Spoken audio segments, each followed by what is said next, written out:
ඔන්න ඉතින් හැමෝටම ප්‍රාර්ථනා කරනවා සුබ අලුත් අවුරුද්දක් වේවා කියලා. ලැබුවා වූ 2006 වසර හැමෝටම සුබම සුබ නවසරක් වෙන්න කියලා ප්‍රාර්ථනා කරනවා. හැබැයි ඉතින් අපි නම් වැඩ කලාවක් නෑ. අපේ යාළුවෝ හැමෝම දන්නවා.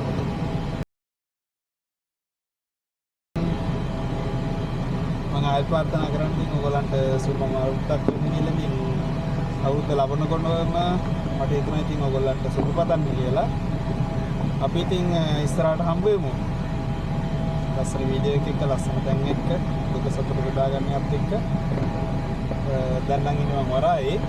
ඉතින් ඒක නිසා ඉතින් අද මම වීඩියෝ එක කවුරුකට ගෙනියන්නේ නැහැ.